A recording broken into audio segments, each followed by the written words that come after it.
Hi. Thanks for, I want to thank the Council Borough for inviting me out and for the Gas Drilling Awareness Coalition for, getting the word out and working on this. And thanks to all the residents who came out as well.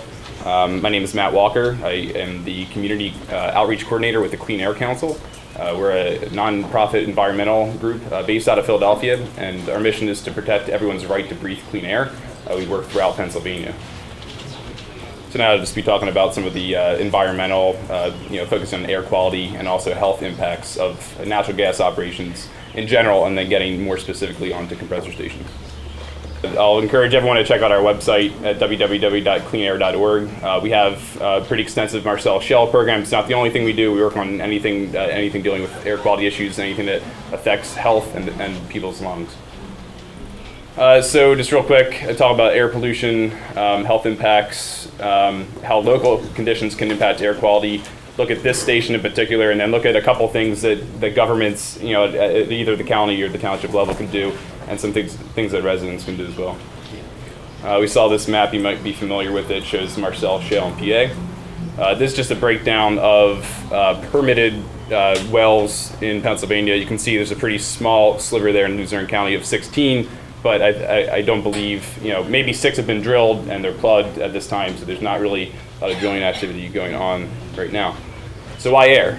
We hear a lot about water in the news, and maybe increasingly more about air, but just want to highlight a couple things. We sort of look to the west, the western part of the United States, as sort of a window of what could happen in the next 5 or 10 years out in Pennsylvania, because they've been going on for a lot longer out there, natural gas operations. So in Wyoming, for instance, last year they had a lot of bad ozone days, and actually worse than Los Angeles. Prior to the natural gas industry, they had pristine air quality. So this was directly attributed to the natural gas industry. Scott, is there any way to get the projector to go down a little more?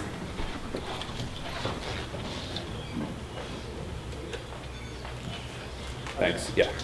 And I just wanted to show this study done in the Dallas-Fort Worth area, comparing all ozone from automobiles, trucks, cars, all that in the Dallas-Fort Worth area as compared to all the ozone coming from natural gas operations. The 2 bars, the blue ones on the left, are all the cars, and the green are from natural gas. And all combined, it shows that natural gas operations created more smog / ozone than all the cars and trucks in the region. So just some general points to kind of think about air quality from natural gas operations. You can't think about, we're talking about one compressor station tonight, and we're sometimes talking about one well, one pipeline. You have to think about it. You have to understand that it's a very, very complex web of interconnected systems of equipment that, maybe one or 2 things don't really have that much of an impact, but over time and as things develop, there's the great potential to see some serious air quality impacts.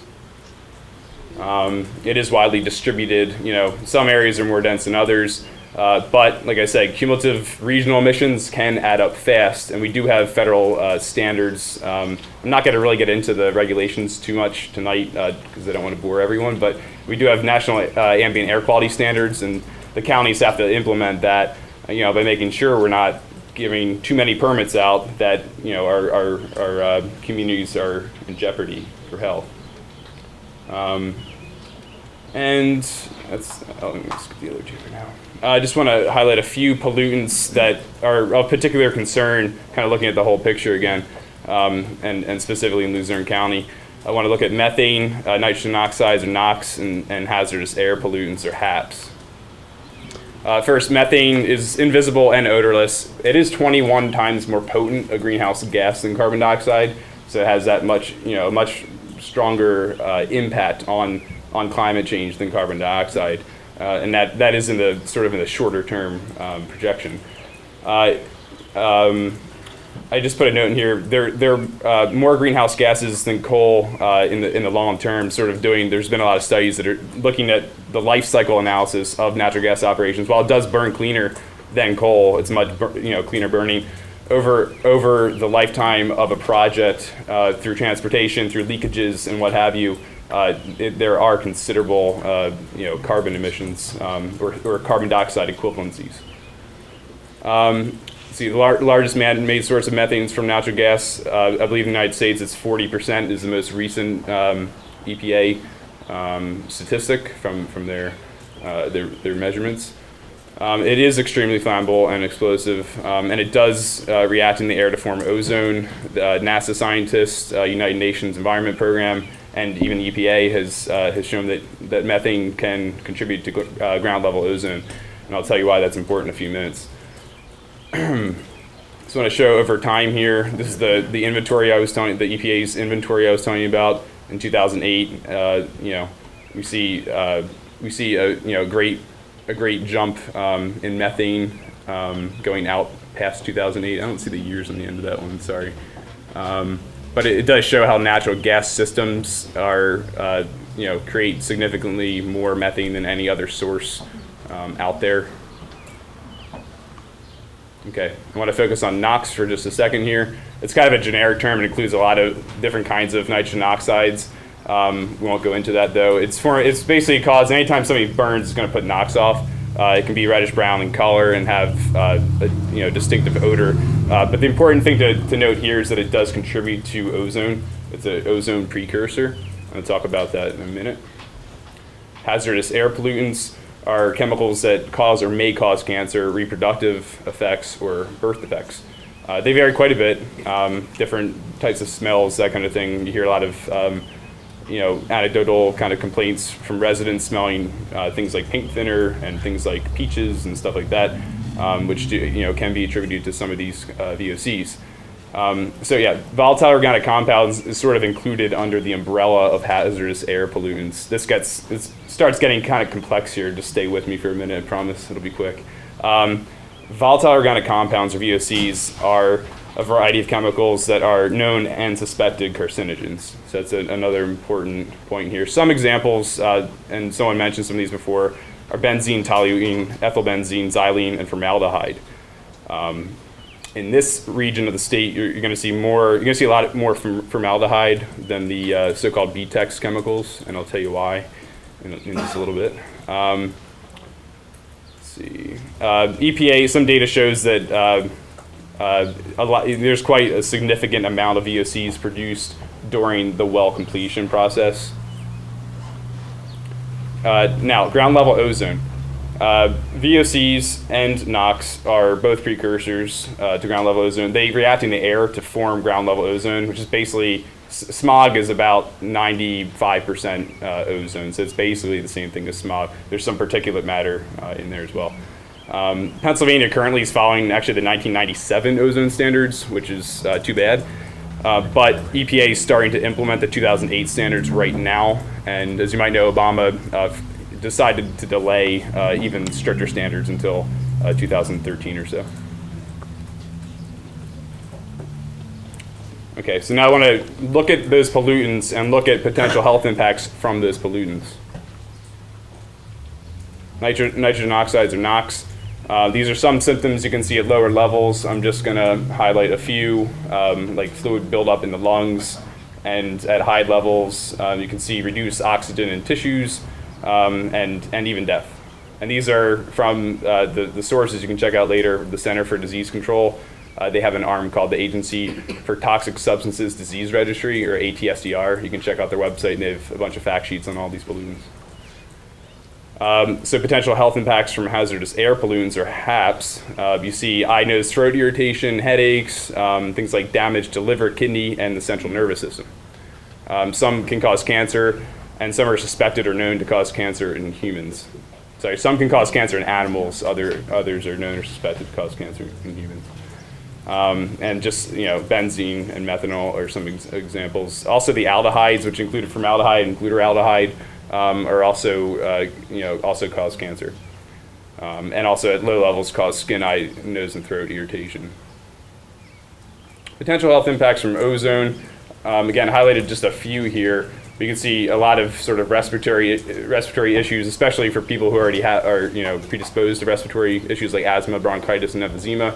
But also it leads towards an increased susceptibility to pneumonia and bronchitis. It has been linked to bladder, breast, lung cancers, stroke, diabetes, and premature death. Again, all of the this is all sourced at the bottom. You can check it out. I'll probably throw this up on our website later, so you can actually click on the links to read through this information. It is known to increase reactivity to other asthma pollutants and triggers, and like I said, a whole bunch of other respiratory kind of issues there. I just wanted to point out a few recent health reports and research that's come out over the last few months.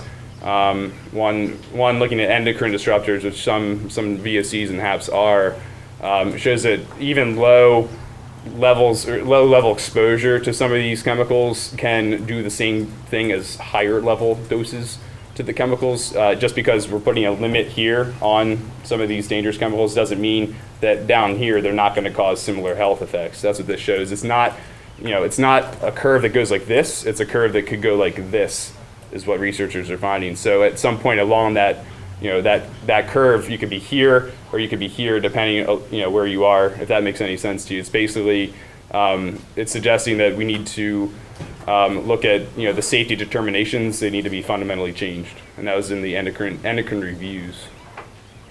Another one looks at the impacts of gas drilling on human and animal health, and looks at 6 states and strongly shows that exposure to gas drilling operations has serious health effects on humans and animals.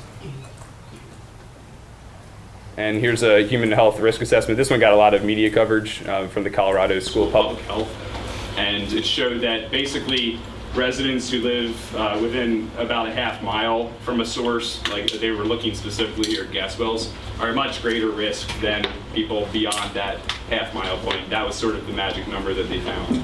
And they have specific cancer rates and stuff like that they looked at in this study. So now we know kind of what the pollution is and some of the potential health impacts. Let's look at where this all comes from. So again, this is, I like to show this image because we need to understand it's a complex web, right? There's a lot of stuff, a lot of pieces of equipment here. Compressor stations are, I think that's the one right there. They're just one piece of that picture. This is a interesting informational thing that NPR has on their website. You can check it out. There's a link there.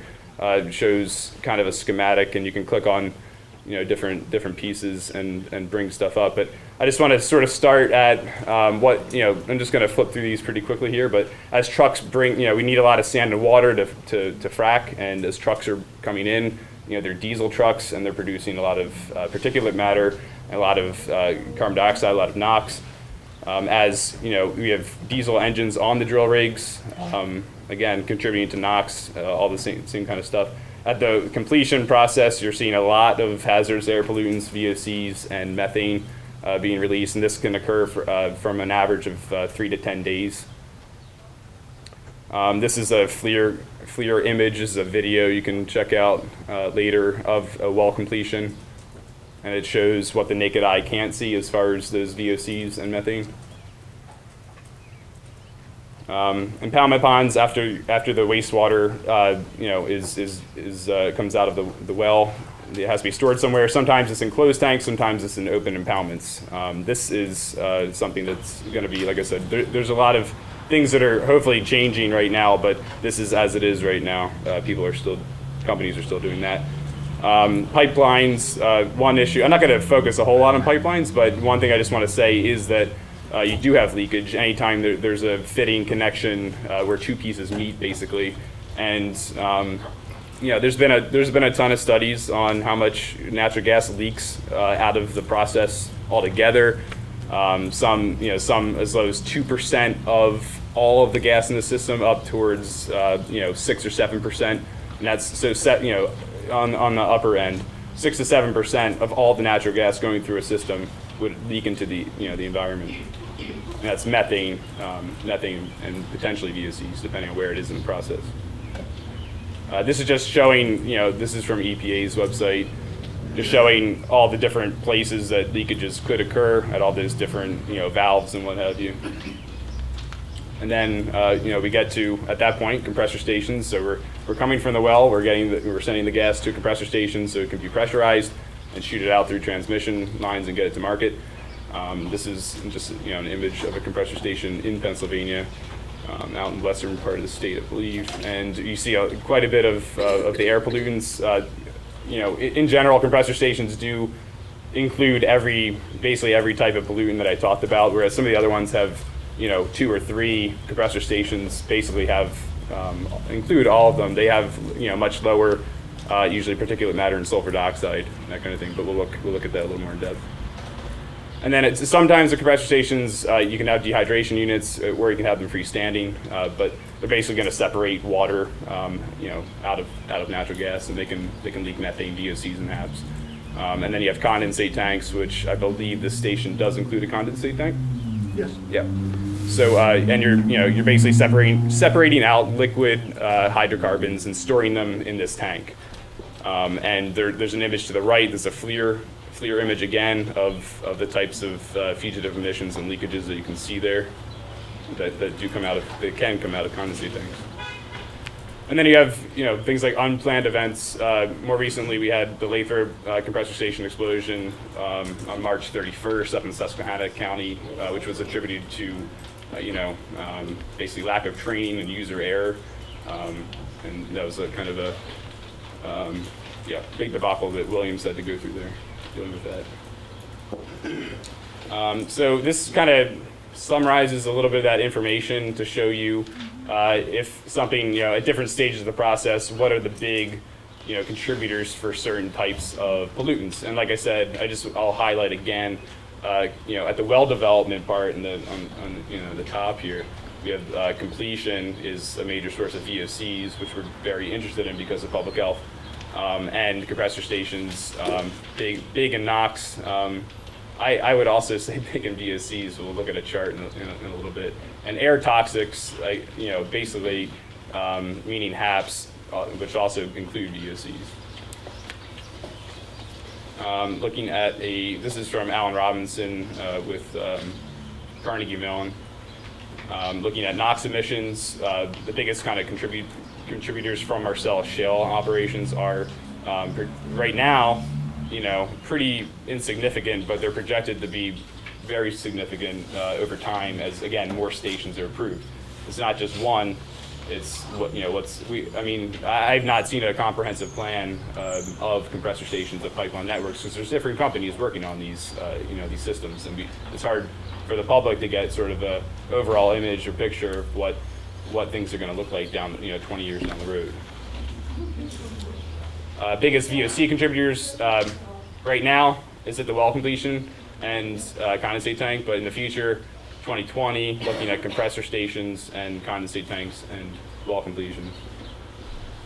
So I want to talk for a few minutes about how local conditions can impact air quality. Mentioned wet gas and dry gas, and the difference basically, wet gas, which you see out in the western part of the state, has natural gas liquids like ethane, propane, butane that can be separated out, that can be sold for profit, turned into plastic, that kind of thing. And it also includes higher amounts of VOCs like BTEX chemicals. Now, dry gas, which is basically the rest of the Marcellus Shale, including this region, has lower quantities of those natural gas liquids and therefore has a lower amount of VOCs inherently in there. So it's good to point that out. If you're looking at a compressor station out in out in the western part of the state, it very well could have, depending on the technologies used, more VOCs than one out in this in this area, just because of natural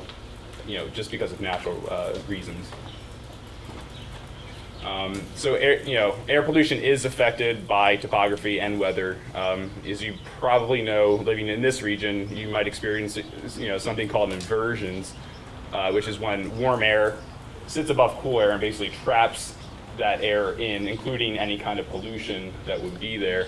There's no type of mixing at all, so there's no wind. So when those temperatures are staying like that, could happen more typically in the summertime. You're going to see higher ozone warnings and that type of thing for that reason.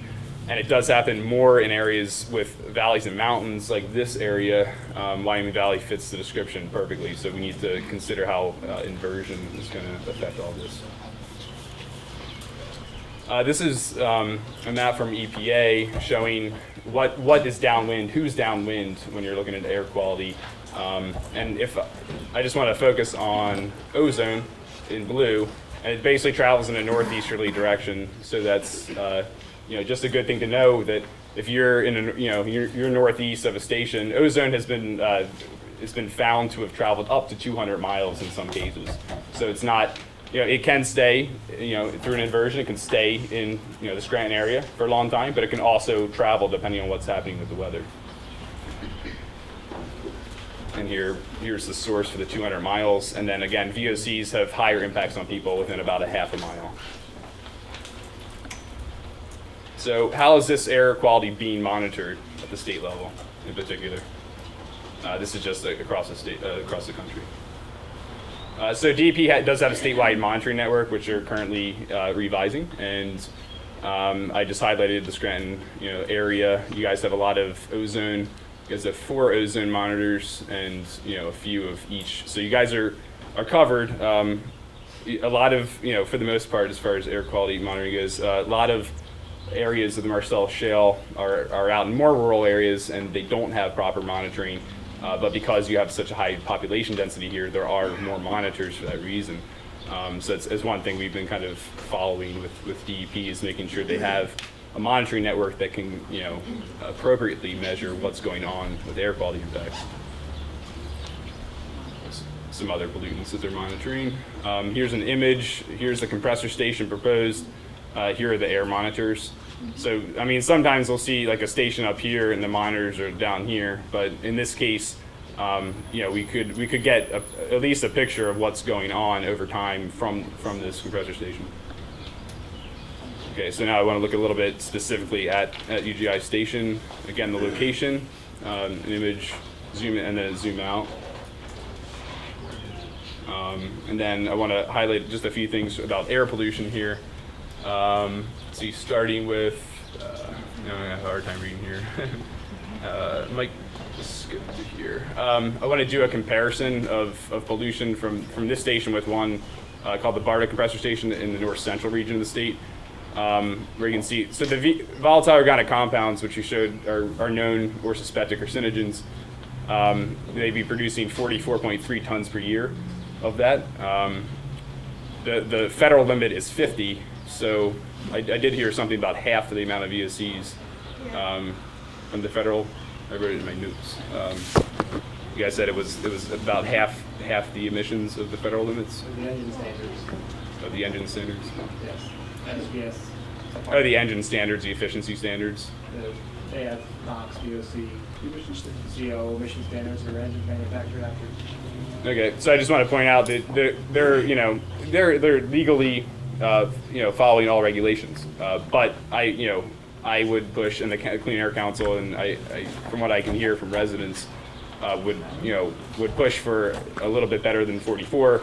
This is just one I had I just had it available, and it's at 37, which I've seen lower as well, and it's for a station with the compression capability of a lot more horsepower, 16,590 as opposed to 14,000. So I know there's it's not apples to apples because there's different types of equipment there and different types of engines being used, but just looking at the horsepower being used, a question could be asked why can we use, are these in fact the best available technologies?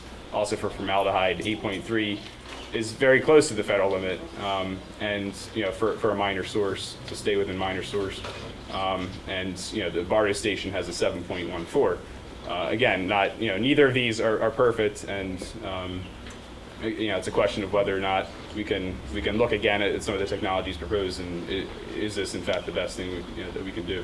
Greenhouse gases, I'm still trying to figure out if you guys are just doing a really great job, or if we need to, I have no idea, if we need to make, see what the DEP has to say about the greenhouse gas analysis. I could not find one in your application. I don't know if it's available somewhere else, but, like I said, for the Barda station, similar horsepower, they had over 100,000 tons per year, and they claimed they were using the best available technologies, and it looked pretty decent, but they still had a ton. So you guys cut that in half somehow, and I'm not, again, I'm just wondering how the greenhouse gas analysis was completed, but we could talk about it, at the end of this. So it's just some potential issues. Again, I just got a copy, GDAC provided a copy of they did a file review at DEP and got some of the information, so I just had last night to look at this basically, but And not for their fault. DEP makes you wait for a very, very long time to go into their offices, usually at least a month, to see any kind of application. The first question was kind of answered earlier about the location. It's kind of as far away as it could be, but other people are kind of asking, could it be a couple miles away, that kind of thing. Just, again, these are questions to kind of consider. UGI does need to supply a proper greenhouse gas analysis. It might already be done. I didn't see it in the file review in the application. For as far as an aggregation analysis, we're just kind of looking at all of the equipment and how any equipment associated with the compressor station, including the pipeline and other stations, how is that, is it interconnected? Is it part of the same system? They did a very comprehensive aggregation analysis in here, but states that the station is independent of the other compressor station at the other end of the pipeline called the Auburn station. And I'm just wondering, can you show how it's independent of the Auburn station? Because, while you can look at SIC codes, which are like industry codes for, compressor stations, wells, they all have different kind of numbers for those different sources. Supporting facilities, including things like stations and pipelines, can be considered, have been considered in aggregating. And when I talk about aggregation, it's basically, if DEP would decide that that a system should be aggregated, they would have just a more stringent permit with better record keeping and monitoring and better technology standards. Now, I'm not saying that this has to be aggregated at all. I'm just suggesting that DEP would review the analysis that UGI has proposed. Now let's get to DEP. This is kind of where the Clean Air Council spends most of its time, is looking at what DEP does or does not do. So the gas company does their work, puts together an application, and gets it to DEP. DEP has the obligation to review that and provide the information to the public with enough time for the public to comment on it if they want to. Now in this case, DEP just said they were considering issuing the permit and opened it up for public comment before their review was completed. It's still a month away from being completed. So all we had to go off of was the application from the gas company, but not a review or an analysis by DEP. So we're going to ask DEP to open it back up for public comment after they've completed their review analysis, so everyone can actually see the analysis and have a chance to comment on it. And as was mentioned before, DEP is considering holding a public hearing for the station. This is just kind of, I won't take too much more of your time up here because it kind of gets into the nitty gritty, but as you can see, there's a bunch of things that are required for a proper greenhouse gas analysis, and this is, to make sure we're accounting for all the leakages and all the emissions from this station, and they have to go through, this pretty comprehensive list of sources. This is an example from the Barda compressor station, which shows the calculations involved, shows all the sources, shows each greenhouse gas and how it should be calculated to figure out the cumulative greenhouse gas emissions. Like I say, I wonder, either these technologies are really great, which is, if it is, that's fantastic, and it is a good job to get it that low. But if not, I'm curious to see what DEP will say about it. And I just wanted to, put out this program. Natural Gas Star program is EPA's program. It's a voluntary program that has technologies for all types of sources of natural gas, including compressor stations. And there's a bunch of recommendations that I did see one that was in the application that was included from that's suggested by the EPA Natural Gas Star program, but there's a whole list of other technologies that could be incorporated that would greatly reduce methane emissions and at the same time VOC emissions. There's one example here, and it just shows they also do a cost benefit analysis and how much they're saying it's cost effective over 25 months time. You can make up your costs basically for this particular technology. And UGI already presented about the pipeline, so I'm not gonna. This is just pulled from a few newspaper sources and UGI's website, so I'm not gonna really. It's nothing. They had good maps and stuff to show on it. So at this point, I just want to pause for a second, and man, it's getting hot in here, isn't it? Yeah. So I just want to say, and just kind of disclaimer I want to give. I'm here to give you some science and information about air quality and health, and I hope that the borough will consider this and do make this whatever decisions they think is I know you don't have the decision-making power per se, but you do have some suggestion power to the county at the county level, and residents have power to ask your township council to do some things. So I'm basically saying these are suggestions. You can take them or leave them. I know I've talked to a lot of people, and some people don't want a compressor station at all in this area at all. They don't want it. They don't want to see it. Some people would welcome it. Some people would welcome it with better technologies, stricter technologies, better for better public health. But I'm not here to tell you guys what to do. But I hope that we can go through just a few suggestions, and if anyone has follow-up questions about them, then we can talk to afterwards. Yeah. I visited the Bardo compression station last year and made a video, and I interviewed people that lived a half a mile away on what it's like, and you can find that on YouTube. I'll give you the address if you want after the presentation. But one of the things that I found interesting was when the Bardo compressor was first built, it was like a 2 or 3 unit compressor. Then a year later, it expanded to maybe 5, 6 units. Now it's up to 7, 8, 9 units. So once these compression stations get built, they're very easily expanded. So what you originally start out with is not what you sometimes end up with, depending on the demand for the gas. Is that accurate? I mean, that's accurate from what I've seen in other areas of the state. Is there anything in your plans to increase the amount of engines if demand increased over time, or if there were drop-off rates? Yeah, I mean, certainly we don't have any imminent plans to expand the station, but I mean, again, we would look at opportunities if there was a market for it. The problem is, again, part of this is you just don't expand. I mean, there is property that you have to purchase, or all those things have to come into account. And so right now, the footprint that we have allows us to build the station that we're building. And we have to refile permits and approvals, so we have to bring additional. So we can't just keep adding compressors to that site? Yeah, they would. It happens over years of time if they wanted to. Upgrade or expand the station. Sometimes it could take up to a year or two to go through the application process and have comments and hearings and what have you on it.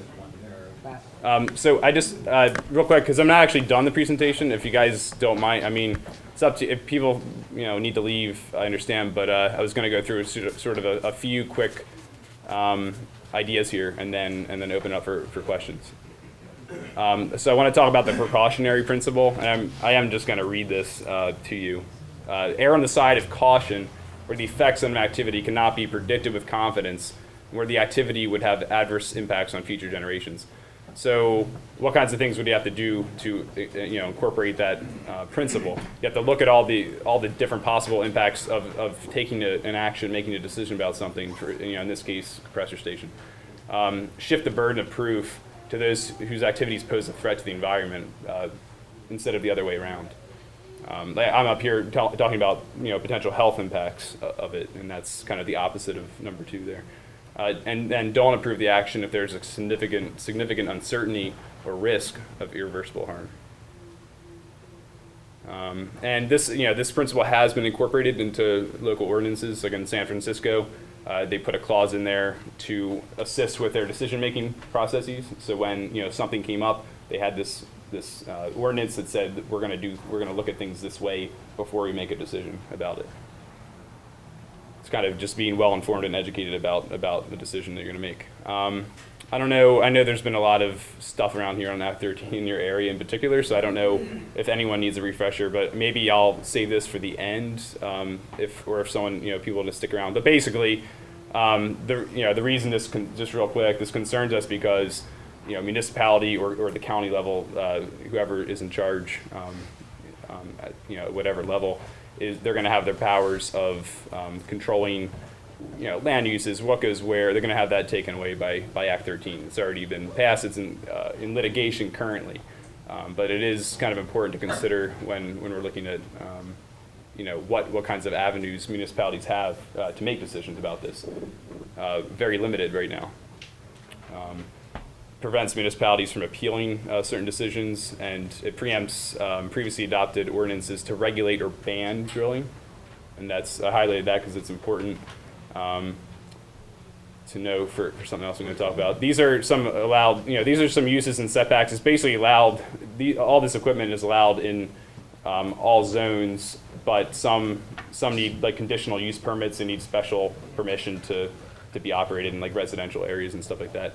But the setbacks, like from a compressor station, I'll highlight, is 200 feet from a property line and 750 feet from a house. So this is the new legislation that's just passed, in the last few months. Okay. So I want to talk about community rights ordinances. These are different than, a lot of them have been passed across the state. They're different than, trying to regulate an industry. It's basing an argument on local self-governance and the right for people to have, clean air, good health, and the right to govern themselves. So it doesn't actually specifically regulate or ban natural gas, and there have been a number of local governments looking at this across the state, and they have not been litigated because basically if it comes up in the court, it's kind of the same question with Act 13. You're looking at democracy questions, and do municipalities and people at the local level have the right to make decisions about things that affect them? And that's kind of a tricky one to bring up in the courts.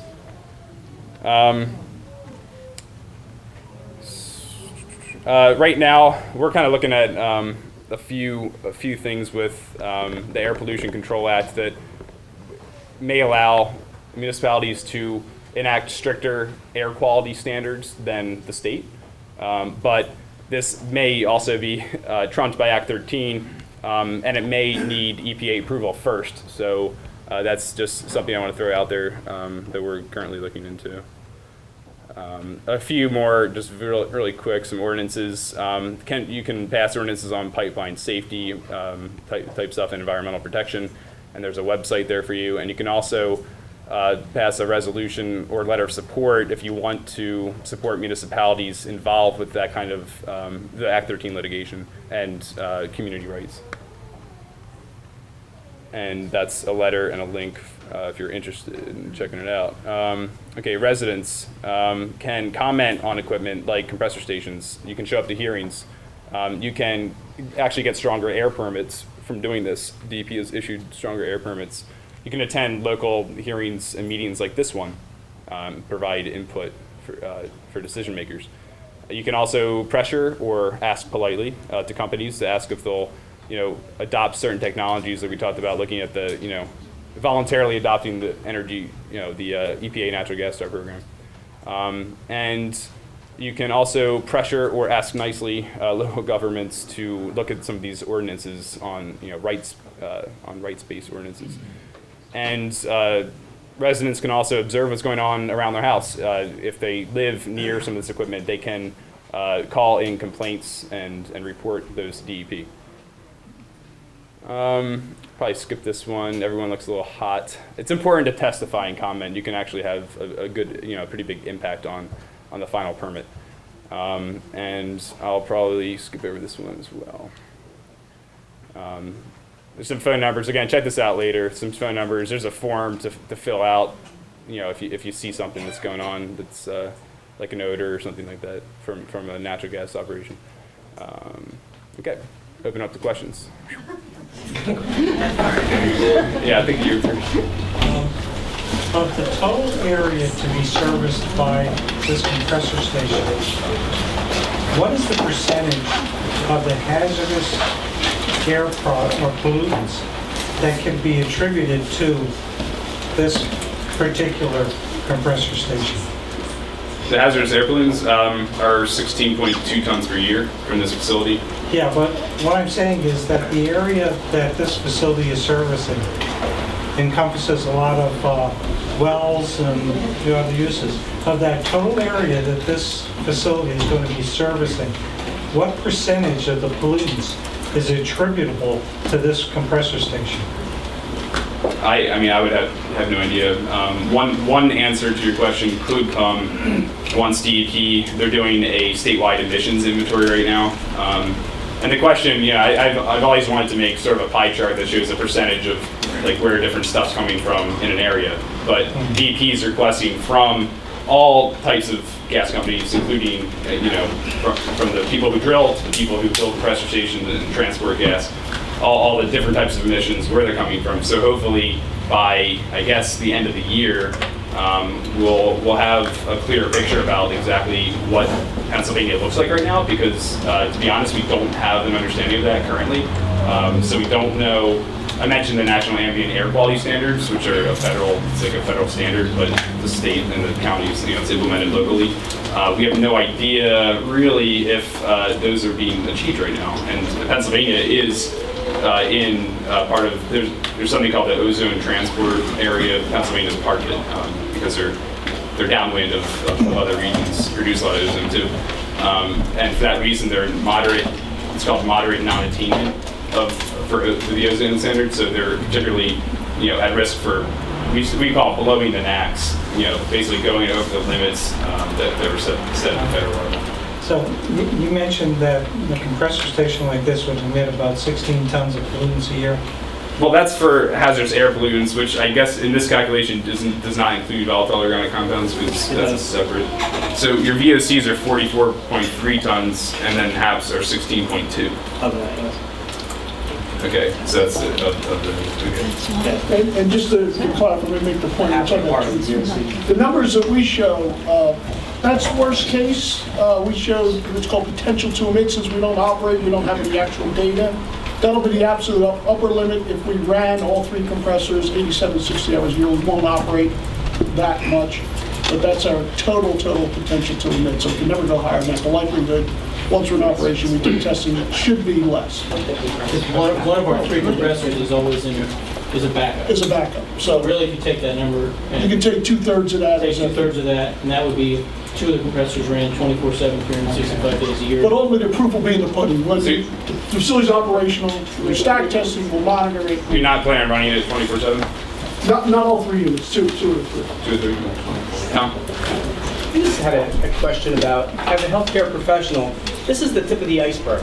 We talk about tons of hazardous air pollutants, including formaldehyde and benzene, which are cancer-causing at parts per trillion, not parts per million. Very small quantities. So if right now this is only one compressor station, sure, it's a small footprint. When you're looking at the overall percentage of what's happening in the valley, it's probably a small percentage, but it's the tip of the iceberg. Right now, if we only have 5,000 wells in Pennsylvania, add up the compressor stations, they predict 150,000 wells. So, I mean, that you can multiply that. And Wyoming Valley is known for inversions and for containing this stuff. If you look at, like you said, Wyoming, if you look at what happened in Texas, we have asthma rates in children that are up to 25%, when the national average of asthma in children is 8%. So if you live near these, it's not only just a half mile.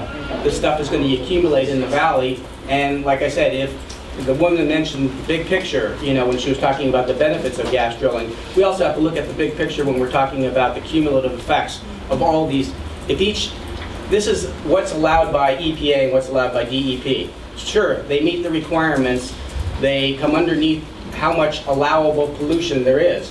But that's one compressor station. So you add 10 compressors and stations, you have 20. We don't have aggregate limits. And I wanted to ask Matt, do you know of permits that have been denied by DEP? There's been just a few permits. I haven't looked into it, why they were denied, but I think it was for reasons like, it was in a an area, a sensitive environmental area or something like that. In the state, I think maybe 2 or 3 permits out of many permits were yeah. So most of them are permitted. I think just to keep it in perspective, that it's, natural gas is not the savior for greenhouse gas and global warming and saving our planet, and is the best thing to burn. We should all be thinking about other alternatives and moving away from fossil fuels. That's just my Sir, opinion. your professional opinion, Yes. you're a healthcare professional, in your opinion,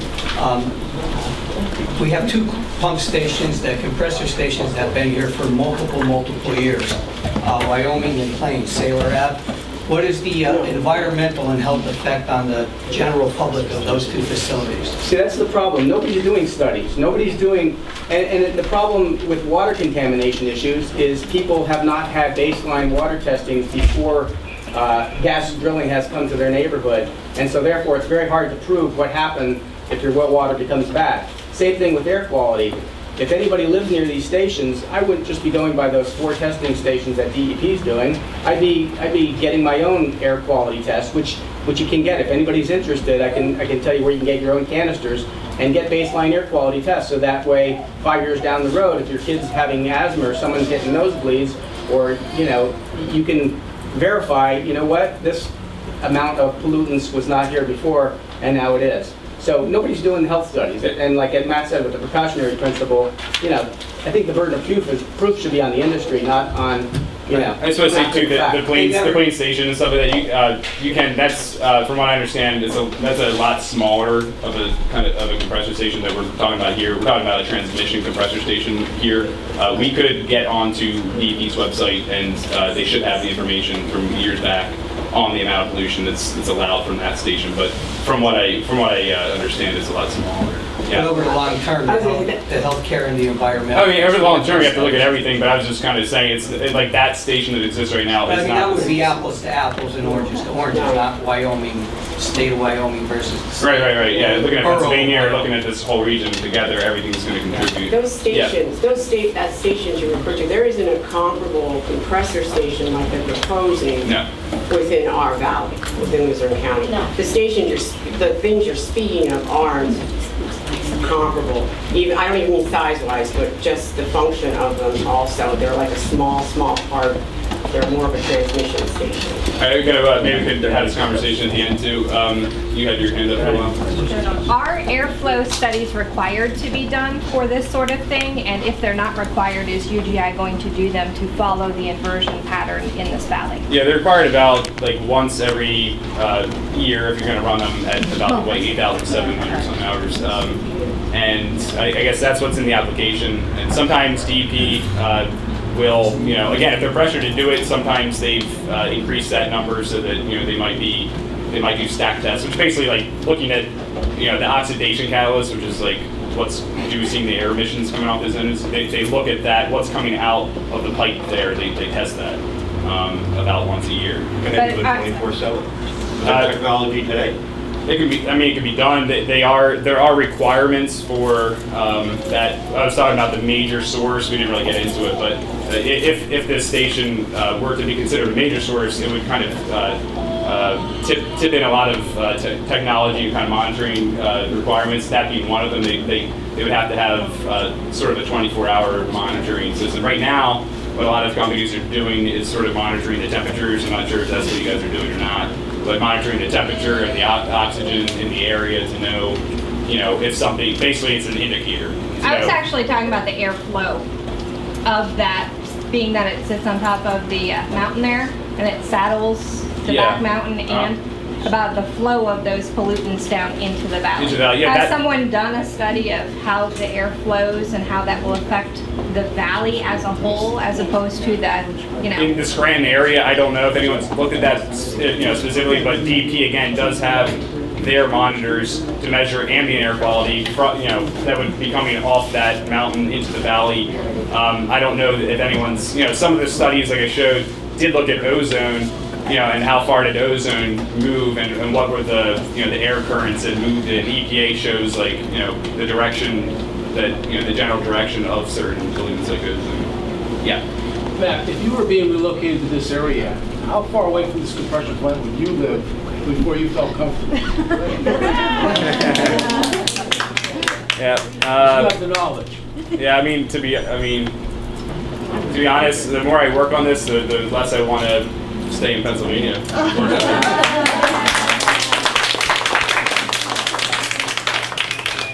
So we shouldn't feel too comfortable being a mile from Yeah. That's my personal opinion. What size compressors are they? Horsepower? 4,600 each, 46, 47. 47 Model? 3616. Gotta go with 3616. And is UGI willing to be a good neighbor and monitor 24/7? Technology is there, okay? It's on the shelf. You guys, all you have to say is, we're gonna do this 24/7. CAM technology. It's there. Are you willing to be a good neighbor and do that? Well, first of all, I have to say, I think we are already a good neighbor. However, I understand the concern. We want to be a better neighbor. We want to be better, and that's something certainly. So I personally don't know what's involved, so I have to find out a little bit more about it. I just don't know. I'm not an expert in that. And we need to go on Have a technical meeting, take a smaller group of engineers, look over the specs and the drawing, okay? Site plans, piping details, insulation details, okay? It's cheaper now to install this stuff than it is to redo it. It's gonna save you money, save us a lot of health and noise problems, okay? Maybe $10,000, not even 1/4 or percentage of what you guys are gonna make can be implemented before it's built, okay? You have a better plan. If something goes wrong, catalytic converter dies, ozone goes up, out of your stack, keep your monitor 4/7. PLCs, PLC will shut it down. You have an operator that's only going to be there maybe 5 hours a day. I'm going to ask you guys, maybe you could chat out. Maybe you can chat And take a question back to the man in the black hat. Has anything been known about the impact of acid rain and its interaction with this possibility? Well, most of it, acid rain, you're looking at sulfur dioxide. Well, you know what this state's known for, and it's known for acid rain. Southwest PA being, as far as I know, the highest deposition of any place on this state. So you're asking how acid rain... Is anything known about its impact on the effluents here? As far as like mixing with The different soil, things? let's say, okay. Or the VOCs or... Yeah, I mean, not There's an impact on the soil. that I know of. What's that? Chemtrails are big deposition factors in the soil, big, and share the same chemicals as these do to a great degree. And they're showing up in people's blood. Yeah, there are studies that show some of these pollutants in people's blood. Yeah, been reported. But I don't know I don't know anything about, acid rain's not something we look at typically with this industry, because like I said, the sulfur dioxide is very, relative, it's like 0.2 tons, it all adds up, but if you're looking at coal, they're going to be, coal's going to be producing a lot more acid. Yeah. If there's ever an accident from this plant, how bad is it going to be? I mean, is it going to be like Chernobyl? Or is it going to be, you know what I'm saying?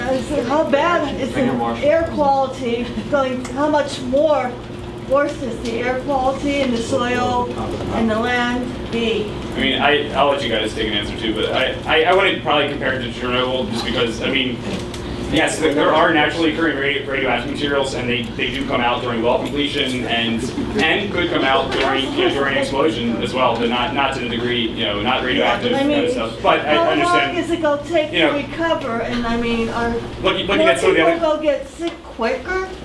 If something happens like an explosion. Compare it to cigarette smoking. It's not going to kill you right away. It's going to be a slow death. Yeah, I think that's more the analogy. As far as the compression station that it was up in Springville that blew up, it wasn't a major explosion, but it was big enough. You know what the evacuation radius was around there?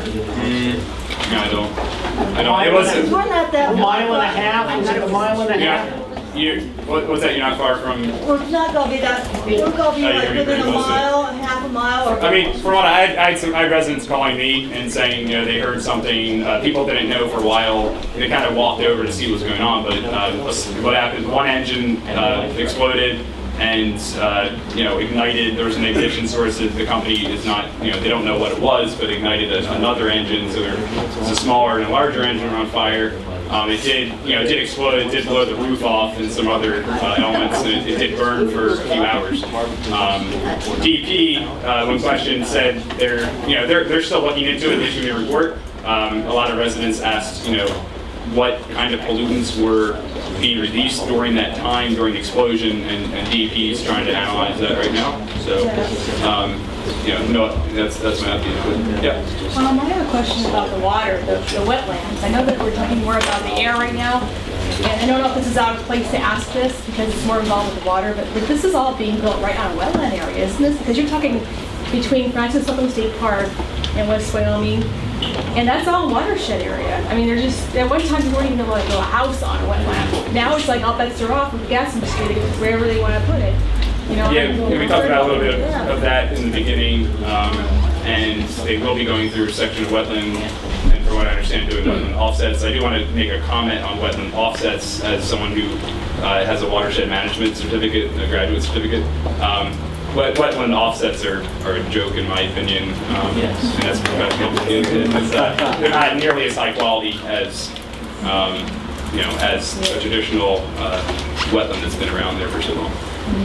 Next question. So, going back to if something happened at this station, is there going to be somebody there 24/7 that's going to be at the place, just in case there is? No, we will have a person there, typically once a day, 5-6 hours a day, maybe 8 hours a day, an operator. We monitor all of our facilities though. We have a 24/7 desk, our gas control room. So we monitor not only our compressor stations, our propane facilities, LNG facilities, and that's monitored all the time. One of the things they can do with our controls is if there is an emergency, we'll have gas and fire detection, and I don't know what happened at that was the Williams facility. I've heard, I don't know enough in detail.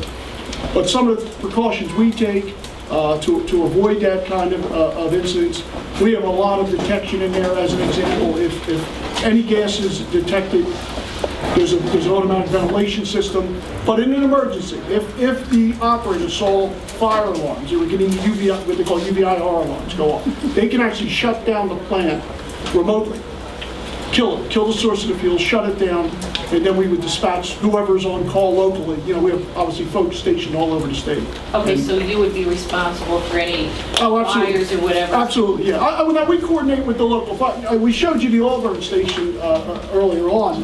Matter of fact, just last week, we had a drill with 2 of the local fire departments up there. We ran through a safety shutdown of the facility and toured the facility with them, and they went over sort of their game plan. If there was an incident, they got called, how would they approach it? So that's traditional for all of us. Okay, because our town is volunteer. Sure. And, sure, no, I not always understand. availability. Sure. So and the volunteers aren't the experts. So I mean, in terms of getting the facility safely shut down and isolated is UGI's job. We wouldn't expect a fire department to do that part. Okay, I have a couple of questions. I just wanted something to do with that.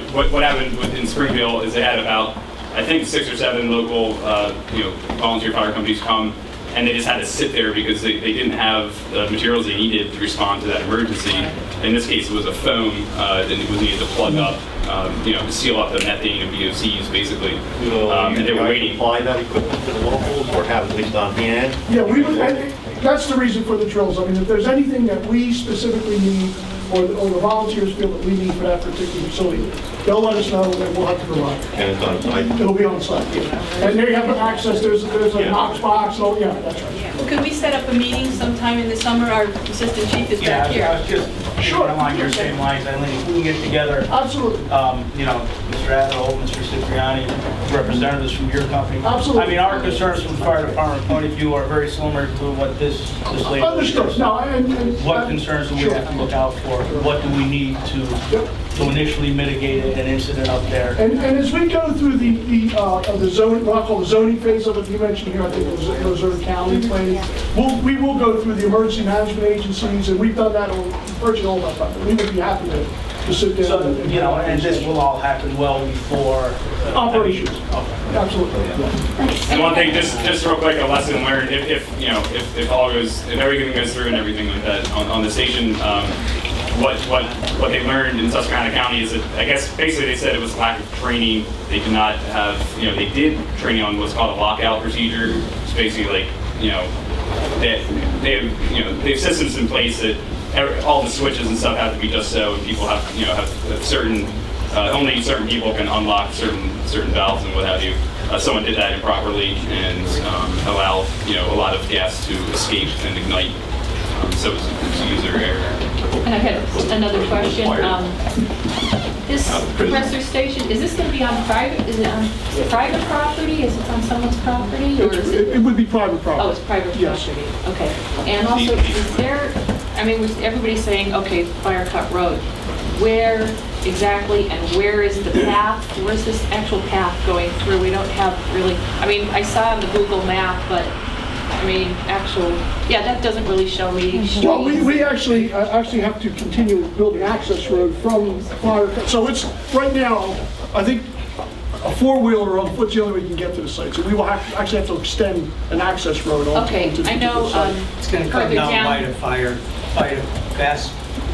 the car wash station, by the car wash on the back road, cross over there to Sweatland Lane. Oh, so further down, it's not involving that pipe that's already. It's up on, actually it's closer to Kingston. It's on the top of it. If you came up from Francis Slocum State Park, it's on the top there. It's farther, it's closer to I Kingston saw pink Township. flags up there, is that? Yeah, it's going to be accessed through Kingston Township. Okay, and it's coming through by the car wash? Down by the car wash, across there, down towards Sweatland Lake, cross Sweatland Lake to the pump station in Wyoming, compressor station in Wyoming. Why wouldn't you put this in town versus up here? I'm just curious. Why wouldn't it be more feasible to put it in town to monitor because of air quality, all the things? To put it in town? Yes. Like Wilkes-Barre Scranton says they're going to benefit from it, as opposed to, I mean, an industrial zone, like maybe Hanover Industrial Park. I'm just, like, what were your reasoning of sticking it for residents in a state park versus? Well, it's not a state park, it's private property, and it's... Oh, I know it is, but it's within walking distance of the state park. Well, I just think in general, we prefer to site our facilities as remotely as possible from downtown areas. I mean, we like to think that, I'm responsible for the operations of these plants. But, we've been at this for about 40 years, these kinds of facilities, and luckily, we've never had an issue, but It's still still pretty prefer to keep it, it's more populated around there, very honestly, than it is some industrial places in Wilkes-Barre. Well, actually, from West Wyoming standpoint of view, it's in the best location. If we wanted it, which we're not saying that we do, that's in the best location. Well, from our standpoint, but from all the counties or townships that are going to benefit from this, why? Well, and then the other part, sure, and the location of the infrastructure, the transmission line, so it's very close to the infrastructure. So it's actually a cost issue too. You don't have to put as much infrastructure to reach it. Correct. All right. Well, it's a cost, and it's also, I mean, I think I've heard from a lot of residents, there's obviously concerns about impacts, so we try to minimize that where we can. We try to site pipelines near other pipelines, try to site them near power lines. So those are all factors that go into the evaluation. Is there any way that you could locate it like further out, away from the population? I mean, because, it's basically, it's closer to where the actual drilling is taking place. So you have less pipelines running too, which I mean, just one pipeline distribution. And Kevin, you could probably speak to this, as you know, been involved with the actual site of those pipes. Yeah, I mean, what that would probably entail is you still need the pipeline infrastructure to get there. In fact, you'd be putting in more horsepower because you have to jack it up to a pressure that's high enough, not only to get into the interstate pipeline, but it has to travel the distance now that you're pushing away. So you're actually adding more horsepower, more emissions. You're operating the pipeline over a longer distance at a If you higher put it pressure. further away from populations, that could actually outweigh the effect. But the pipeline coming from it will be one pipeline to UGI, I'm assuming, a transportation. Whereas the gathering lines are going to have to come to it anyway. So why wouldn't you put it closer to the gathering lines?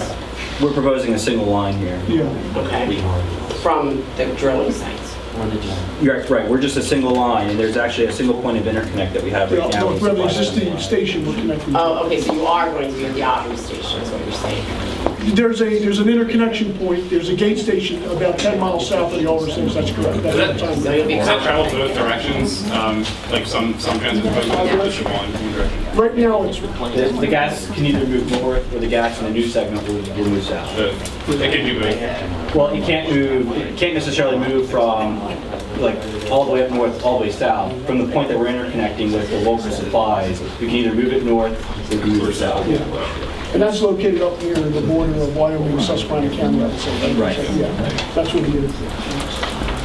Oh wait, sorry, you had your hand up first. One comment first and then a question. The drilling trucks go up and down Route 92 through my town, and I asked our fire chief, what happens if there's any kind of a spill or any kind of, what do you call it, who buys and who supplies the foam? And he said our township has to buy anything that is used in any kind of spill. And the gentleman brought up the fact of, he's saying they're going to have things on site. What if there is more than one truck or fire company needed? Shouldn't the fire company itself be prepared at their fire station rather than depending on them having any kind of fire equipment, foam or anything to take care of that question? I just wanted to bring that up. And my other question was, I was a little confused. You said that the EPA does a monitoring, a sampling once a year? No, EPA is requesting emissions projections, basically, asking all the companies how much did you emit this year or in the last year, to have sort of a comprehensive, table like this for all equipment in Pennsylvania. Now, the state DEP is responsible for monitoring what's in the air to make sure that everything that's permitted, natural gas, all other industries and what have you, are complying with the federal standards. Well, the point was the monitoring part of today is good, all of a sudden there's a problem, all of a sudden there's a problem, and they're monitoring for explosions and gas leakage inside the building so there's nothing going on. But who is actually monitoring what's being, let out into the atmosphere? I mean, are we going to have like 30 days, 90 days, 362 days of pollution before someone realizes the air is messed up? Yeah. I mean, I showed you out in Wyoming, like they had, I think it was every day last year, they had ozone worse than Los Angeles. But I mean, are we leaving it up to them to tell somebody, or? DEP is responsible for monitoring. Like I said before, we don't think they're doing a good job on it right now. We don't think they're appropriately monitoring natural gas facilities. End of story. They've added one monitoring station in Bradford County in the north central region. Since people have been pushing, and since Clean Air Council have been pushing them to do it, but they need to have a lot more monitors and a lot more capability at those sites to monitor many more pollutants in the air. I mean, I'm not one for acceptable levels. I mean, there should never be an acceptable level. If it's not supposed to be there, it's not supposed to be there. It's also one thing to monitor. What are you going to do to fix it? Right, and that goes into the discussion of those national ambient air quality standards and acts. Like, we've been asking DEP. They've had about 8 hearings on compressor stations in the state, in the last 6 months to a year, basically. And at each of them, we're asking tell me how you're sure. How can you tell that you're not going over the federal limits? And basically the only thing they can say besides monitoring what's like right here in the air, parts per billion, in this hour. They have modeling that they could do. They're not doing enough of that modeling. They could be doing, there's something called screen-free modeling that can be done at the compressor station site to make sure, on a regular basis, and before it's even built, it projects using this scenario of how many engines, that kind of thing, how that would impact the national ambient air quality standards of the region. How much would that, impact the pollution that people would have to deal with? Is there a way for them to clean up the mess? I mean, we looked at a few recommendations for technologies, and UGI's done an analysis of the technology. I do think there are better technologies out there for these processes. Like I showed the one in Bardo, they could be used. For instance, we didn't talk about it, but electric engines are being used in some cases, and which have zero emissions at the site. Obviously, whatever's producing that electricity somewhere else is going to be causing some kind of emissions, but they're doing some renewable energy too as well. So some of that, if you're using an electric engine, say using wind energy, and wind energy is contributing to that, then I think that would be a better answer for as far as local health impacts on people living nearby to these stations. And I think it's something, I don't know if you've looked into whether or not that's feasible for this project or not. But in some places it's not feasible at all because there's no access to it. But maybe in a more urban area like this, I think that would be a possibility. If you guys want to comment on that, or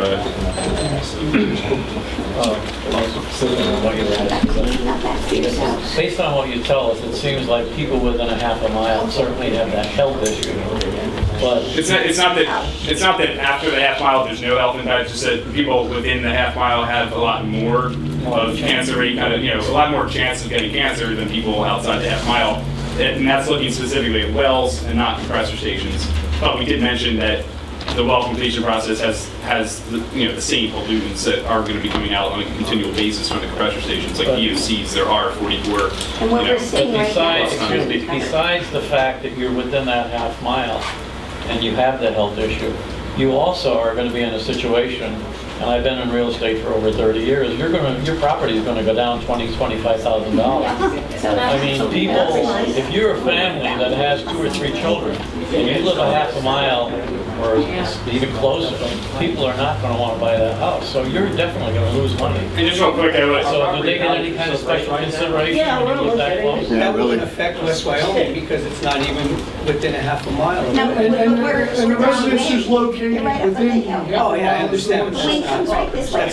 Obviously, he's made that decision. That's a good arrangement. I just want to make a quick comment because you mentioned children. Real estate transactions. I didn't mention this in the health impacts, but as you can probably guess, children are much more prone to all of these health impacts, especially respiratory issues, developmental, neurological kind of issues at a younger age when their brain is still developing, up to age 25, their brain is still developing. Their lungs are still developing, they're very, very fragile. Your lung is the interface between your blood and your body and anything that you're breathing in that's in the air. So that's gonna, kids are at a much higher risk. Now, sweat soon, that'll be our natural longevity. Yeah. I have a question for the UGI folks. And this is a known number, I'm sure. I own a business, I know numbers. When I check something out for the future, I look at the current number. So in your conversation, you said that the transportation costs would be reduced. What is the current known number of the transportation cost on the value of the amount of money you're paying on a bill? In other words, what's your current transportation cost? If it's $1, is it a penny on a dollar? Is it 2 cents on a dollar? You know that number. I personally do not know that number to state to you as an individual. But UGI can provide that as a customer? I can follow up and tell you what the current rate is, stated rate is. 1%? 1 penny on a dollar? No, it's more than that. I don't know if it's 30 cents on the dollar or we'd have to look it up. I'd like to. It would depend on your rate class. It's a utility question. Your rate class, whether it's residential, commercial, but there's enough. I had a second math question. Would UGI be willing to poll all residents within 1 mile? And if we turn it down, would you be willing to stop the project? Since you said you liked our input. if you poll all residents within a mile of this project and we turned it down, would you be willing to stop it? Move it out. It's a simple question. You say you wanted our impact, you cared about us. That's a simple question. You haven't started the procedure yet. You're not losing any money. And would you If be the majority of willing to people go back to within a mile of this area said they don't want it, would you listen to us as democracy? Or would you say, who cares? Well, why stop at a mile? I mean, if you ask the entire Okay, then let's go 5 area. miles. I'm up for 10.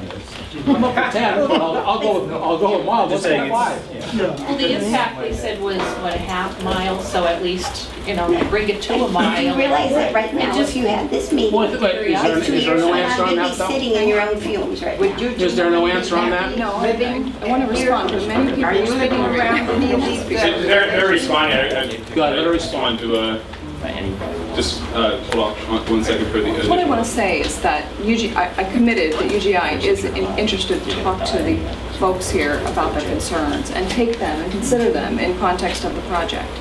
I can't say to you that after listening to the concerns and giving you the feedback we have to address your concerns, that it would be a reasonable approach to say that the result should be that we should move the compressor station somewhere else. And that would be for a variety why? of reasons, but the discussion is the important part.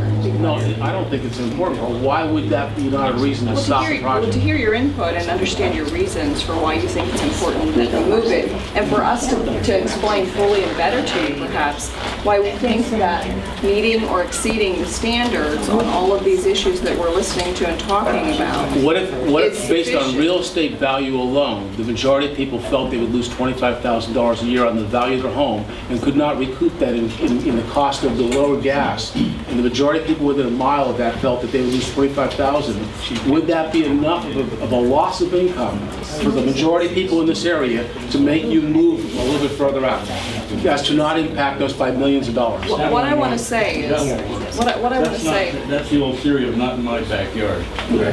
Well, What's wrong with that? Yeah, but what I want to I say. think over the overall, Charles, over the overall, it should be the environment, not just in West Wyoming. Let's not just put it in West Wyoming. If we're concerned about the environment, it should be the whole environment, not just West Wyoming, not Auburn, not Western Pennsylvania. And you know what? Like you said, it's exactly right, sir, not in my backyard. Charles, shame on the people that let them give a monetary value to put this gas line to their I'm simply backyard. saying that if people voted they didn't want it, then you don't put it up. The people If got a monetary value. if it's currently being utilized with the pipe system they have, and this is simply a way to make it cheaper, which I don't believe will happen, then why put it up? That's my point. My point's not about not my backyard. Find somebody who wants it in their backyard. You're not going to find it. I understand, and So the current pipeline as it exists But not is currently everybody, feeding. not everyone feels the same way, because some people signed off to let this go through their property. I understand that, and I'm saying, if the people voted for it, let it go through, then you're outvoted. I'm simply asking, would they be open to allowing the people who are impacted by it financially, health-wise, would they have an impact? We have no power. The State Act 13 allows these in residential areas, 750 feet away, and 200 from a property line. They can do whatever they want. People do not live in we don't live in a democracy anymore. You can't stop this. But you can pass a bill of Area, Act 13. They're disputing. Our legislators. Yeah, they're disputing it. Yes, exactly. what about a community They're bill of disputing rights? it now. That could be done. I think that's what you want to look at. I think you want to look at adopting a community bill of rights and. Right, I'm not about not my backyard, put it somewhere else, I didn't say that. If nobody wants it, don't build it. But I mean, If you're already servicing communities with what you currently have, just keep that upgraded. any rational person that understands that 44 tons of cancer-causing chemicals are going to come into their local air, if they really understood that and the long-term effects of that, they would vote against it. The problem is, people don't understand it. That's why you have to talk to your neighbors and your community and help get them involved. And that's why we're here. You've got to start a community bill of rights, ask your council, if they would consider that.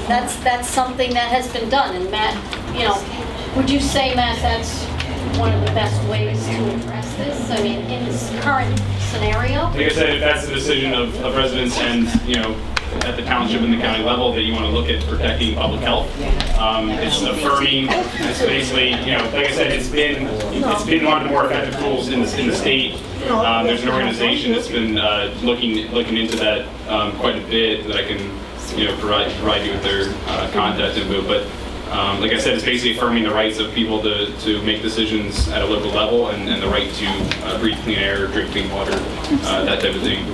So I think if the conversation wants to go that way, then I think it's definitely something that's being done and it's feasible. Hasn't been, no one's been sued for it yet, so there's lower risk than trying to, say we don't want natural gas here in our limits at all. We don't want to, we're going to ban natural gas. That's not been very effective, to be honest. And I think Charlie's point is reasonably, UGI should look at it and say, well, if we can say that this much of a density of population is going to be impacted by these kind of chemicals coming into their air, then maybe we should take a look at that and say there might be a better place for it where not as many people are impacted by it.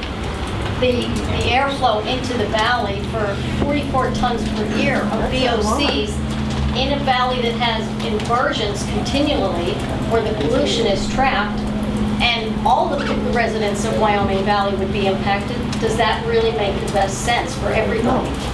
I mean, do you pay bills for people when they get sick from your side? I was thinking that I was kind of particularly interested that you guys deal with renewable energy too, with your whole mix of products, and I mean maybe it's a conversation, or a survey about will UGI consider if the public wants it to focus more time and effort on building their renewable, their wind, whatever they do, wind, solar, biomass, don't know what to do, but building that infrastructure.